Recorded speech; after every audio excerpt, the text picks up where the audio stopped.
يؤتي الحكمة من يشاء. السلام عليكم ورحمة الله وبركاته. نحمده ونصلي على رسوله الكريم أما بعد. আজকের এই ভিডিওতে আমরা আলোচনা করব সহিহাইন তথা সহিহ বুখারী এবং মুসলিমের হাদিসসমূহ এককভাবে অর্থাৎ খবরে ওয়াহিদ হিসাবে ইলমে ইয়াকিনের ফায়দা দেয়। এর দ্বিতীয় মৌলিক কারণ হলো আল খবরুল মাহফুফ বিল করায়েন অর্থাৎ কারায়নযুক্ত হাদিস। অর্থাৎ কারায়নযুক্ত হাদিস দ্বারা ইলমে ইয়াকিনের ফায়দা নেওয়া যাবে কি যাবে না এই বিষয়ে উলামায়ে কেরামদের মতবিরোধ রয়েছে। ইমামুল হারামাইন, ইমাম গাজালি, আমদি, ইমাম রাজি, ইবনে হাজব এবং ইমাম আহমদ ইবনে হাম্বল রহমতুল্লাহি আলাইহি এর একটি বর্ণনা অনুযায়ী খবরে ওয়াহিদ কখনো কারায়েন থাকলে তার মধ্যে যদি কারায়েন পাওয়া যায় তা দ্বারা ইলমে ইয়াকিনের ফায়দা নেওয়া যায়। অর্থাৎ খবরে ওয়াহিদ ইলমে ইয়াকিনের ফায়দা দিতে পারে যদি তাতে কারায়েন থাকে।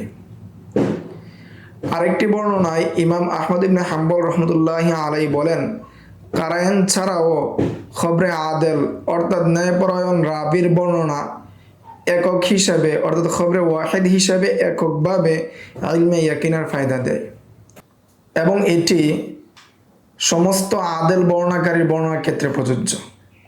কিন্তু অধিকাংশ ফকিহ এবং মুহাদ্দিসগণের মতে খবরে ওয়াহিদ কখনোই ইলমে ইয়াকিনের ফায়দা দেয় না, চাই কারায়েন থাকুক বা না থাকুক। প্রমাণযোগ্য মত হলো প্রথম অভিমত, কারণ তাহলে তার মুখ ও কথাবার্তায় পিপাসার চিহ্ন যদি পাওয়া যায় যা তার সততা সম্পর্কে তায়িদ করে তাহলে সেটি ইলমে ইয়াকিনের ফায়দা দেয়।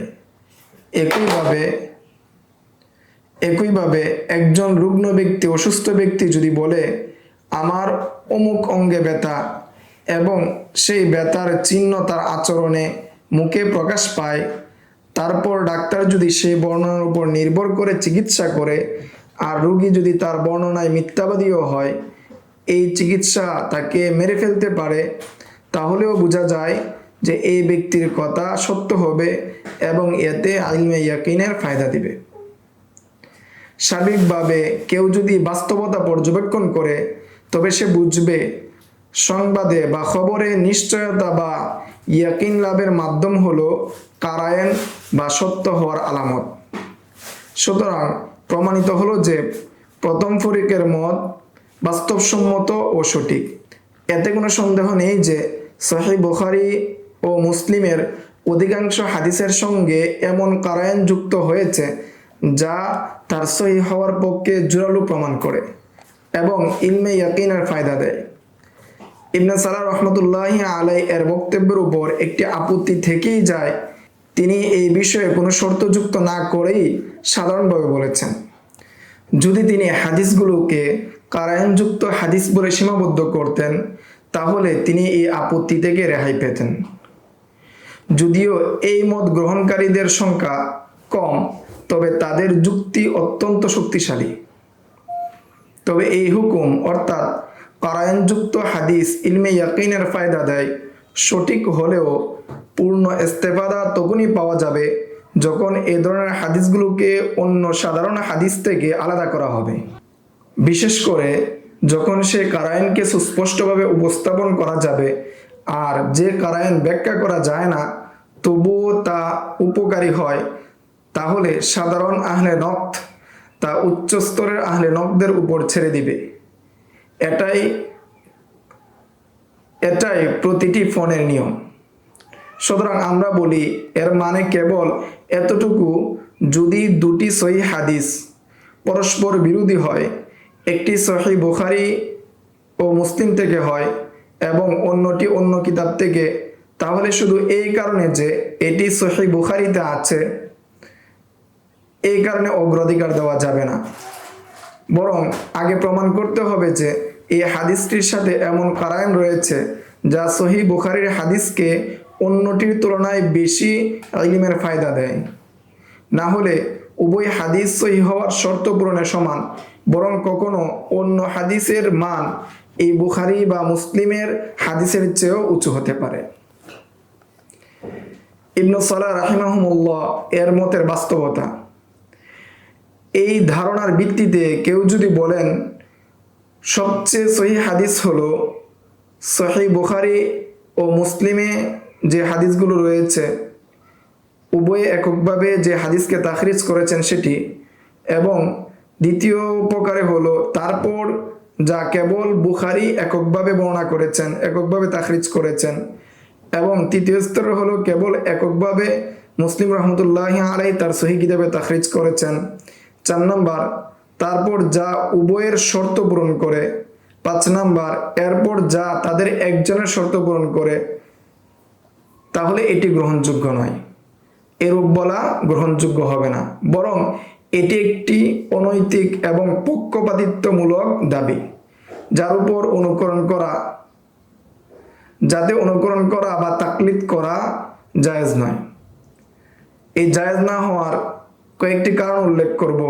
এর মধ্যে 1 নম্বর কারণ হলো সহিহ হওয়ার মানদণ্ড যদি হয় রাবীগণ নির্ধারিত শর্তসমূহ পূরণ করেছেন কি করেন নাই, তাহলে যদি কোনো হাদিস বুখারী ও মুসলিম ছাড়া অন্যত্র পাওয়া যায় আর তার রাবীরা তাদের শর্ত পূরণ করে, তাহলে একে পাশ কাটিয়ে কেবল সহিহ বুখারী এবং মুসলিমের হাদিসকে সহিহ বলা একটি পক্ষপাতিত্বমূলক ও অযৌক্তিক কাজ। 2 নম্বর কারণ ইমাম বুখারী ও মুসলিম অথবা তাদের একজন কোন রাবীর ক্ষেত্রে যদি বলেন তার মধ্যে সমস্ত শর্ত পাওয়া যাচ্ছে, তবুও নিশ্চিতভাবে বলা যায় না সে বাস্তবেই তার মধ্যে সমস্ত শর্ত আছে। কারণ ইমাম মুসলিমের অনেক এমন রাবী থেকে হাদিস বর্ণনা করেছেন যারা জরা থেকে মুক্ত ছিলেন না। এমনকি সহিহ বুখারীতেও এমন রাবী আছেন যাদের নিয়ে উলামায়ে কেরামগণ সমালোচনা করেছেন। অতএব রাবীদের গ্রহণযোগ্যতা নির্ভর করে মুহাদ্দিসদের ইজতিহাদ ও ইখতিলাফের উপর। 3 নম্বর কারণ এমনও হয় একজন মুহাদ্দিস কোনো শর্তকে গুরুত্বপূর্ণ মনে করেন, অন্য মুহাদ্দিস সেই শর্তকে বাদ দিয়ে দেন, সেই শর্তকে গ্রহণ করেন না।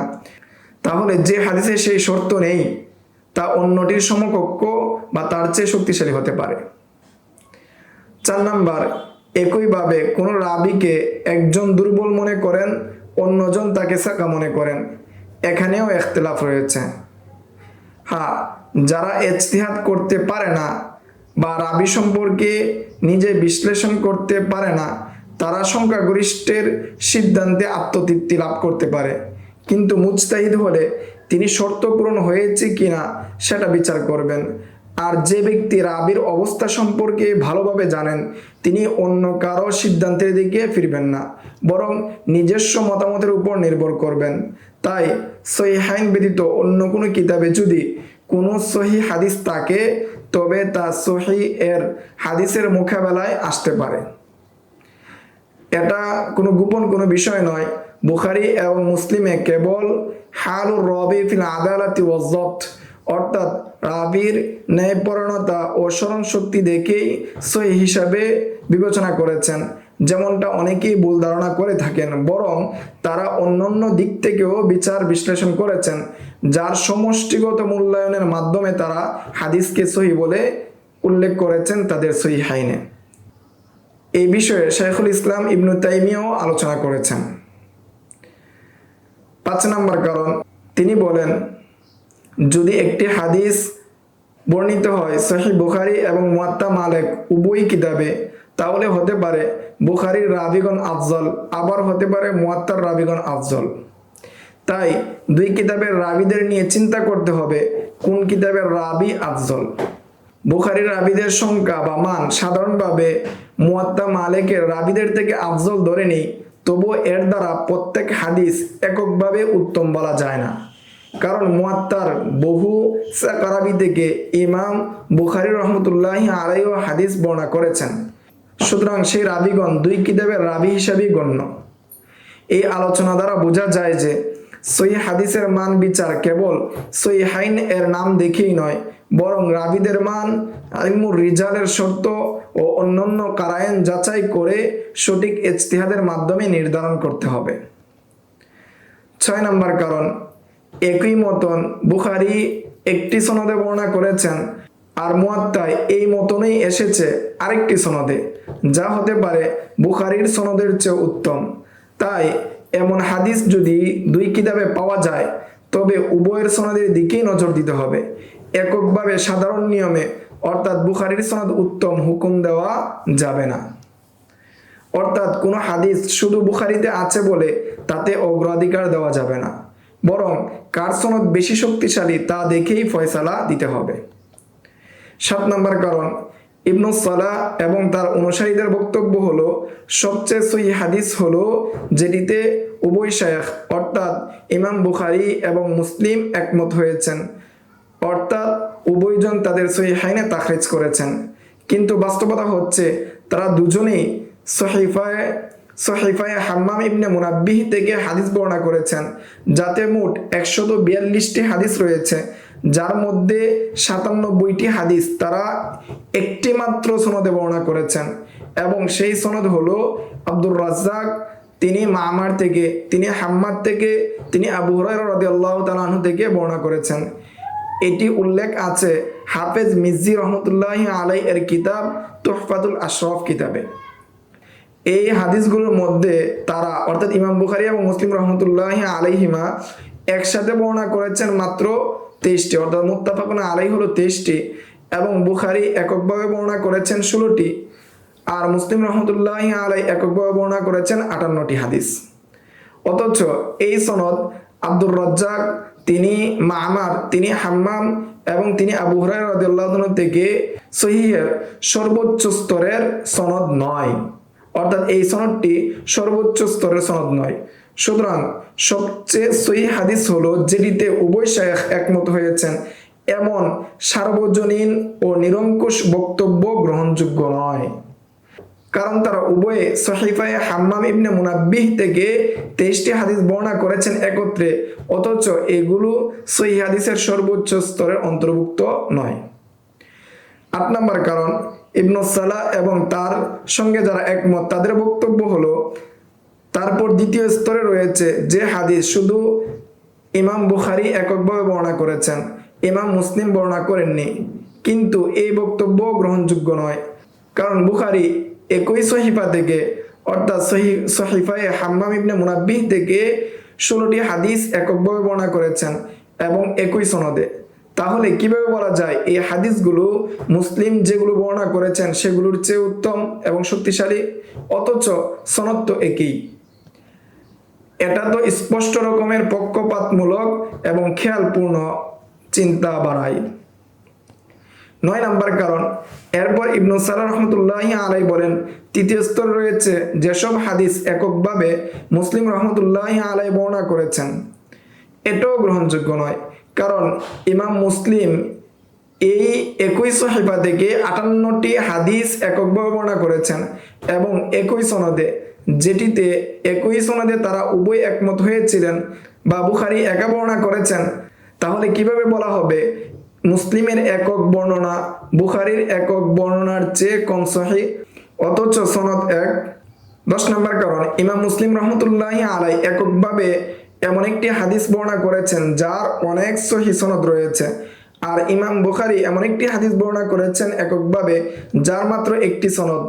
তাহলে নিঃসন্দেহে মুসলিমের এককভাবে বর্ণিত হাদিসটি অধিক শক্তিশালী এবং অধিক সহিহ হবে, যেমনটি হাফেজ ইবনে হাজার আসকালানী রহমতুল্লাহি আলাইহি তার কিতাব আন-নুকাতে স্পষ্ট করে বলেছেন। তাহলে কিভাবে বলা হয় মুসলিমের একক বর্ণনা বুখারীর চেয়েও দুর্বল বা কম সহিহ, অথচ বাস্তবতা তার বিপরীত? 11 নম্বর কারণ, এরপর মুসলিম রহমতুল্লাহি আলাইহি এর একক বর্ণিত হাদিসকে সহিহের তৃতীয় স্তরে গণ্য করা, এই বিষয়ে চিন্তা করা এবং গভীরভাবে ভাবার প্রয়োজন আছে, বিশেষ করে যখন বিবেচনা করা হয় বুখারীর সহিহ হাদিসের শর্তসমূহ।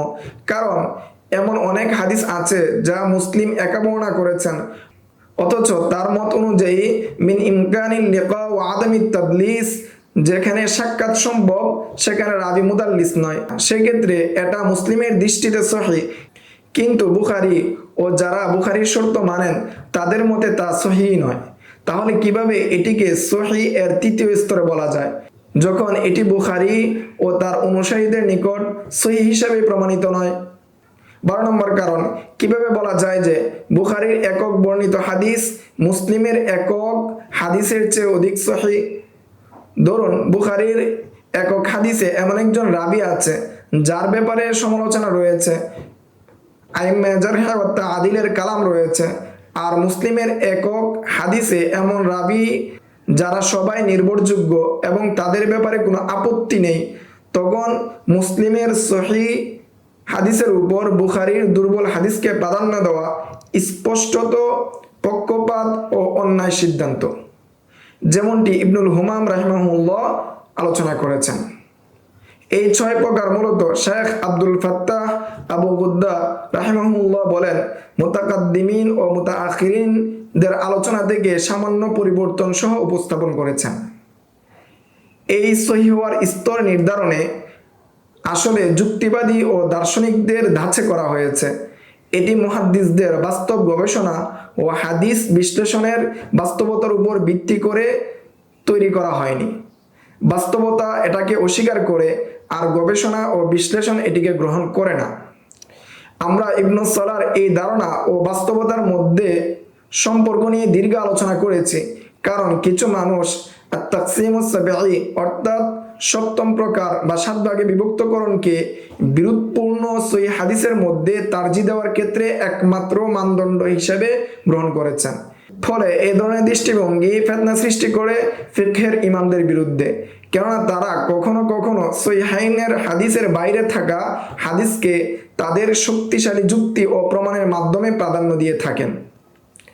শেখ শাব্বির আহমদ উসমানী রাহিমাহুল্লাহ তার ফতহুল মুলহিন গ্রন্থে বলেন, এই আলোচনা দ্বারা উদ্দেশ্য কোনোভাবেই সহিহাইন বা অন্যান্য হাদিসের গ্রন্থের মর্যাদাকে হ্রাস করা নয়। আল্লাহ তাআলা আমাদের জন্য এ থেকে রক্ষা করেন, বরং উদ্দেশ্য হলো অতিরঞ্জন ও বাড়াবাড়িকে দূর করা, সবকিছুকে তার প্রকৃত অবস্থানে স্থাপন করা এবং যেটিকে যতটুকু মর্যাদার যোগ্য সেটুকু প্রদান করা। আমরা আলহামদুলিল্লাহ এই 2 মহান কিতাব সহিহ বুখারী এবং মুসলিম এর মর্যাদায় পূর্ণ বিশ্বাস রাখি। যেমন বলেছেন আমাদের শায়খের শেখ শাহ ওলিউল্লাহ মুহাদ্দিসে দেহলভী রহমতুল্লাহি আলাইহি, তিনি হুজ্জাতুল্লাহিল বালিগা কিতাবে বলেন, নিশ্চয়ই সহিহ বুখারী ও মুসলিমে অর্থাৎ এই 2 কিতাবের মধ্যে যা কিছু মুত্তাসিল মারফু হাদিস আছে তা সবই নির্ভুলভাবে সহিহ। এই ব্যাপারে মুহাদ্দিসদের মধ্যে ইজমা রয়েছে, ইত্তেফাক রয়েছে। এই 2 কিতাব সংকলনকারীদের কাছে সহিহ হওয়া বর্ণনাগুলো তাওয়াতুর অবস্থায় পৌঁছেছে। আর যে কেউ এই 2 কিতাবের মর্যাদাকে হালকা করে দেখে সে একজন বেদাতি এবং মুমিনের রাস্তার বাহিরে। এই ছিল আহাদিসুস সহিহাইন এর হাদিসগুলো ইলমে ইয়াকিনের ফায়দা দেয় কি দেয় না এই বিষয়ে সংক্ষিপ্ত পর্যালোচনা। সামনের দর্সে আমরা শারতুস শাইখাইন দ্বারা কি উদ্দেশ্য সেই বিষয়ে আমরা বিস্তারিত আলোচনা করব ইনশাআল্লাহ। আসসালামু আলাইকুম ওয়া রাহমাতুল্লাহ। ومن يؤت الحكمة فقد أوتي خيرا كثيرا وما يذكر إلا أولو الألباب.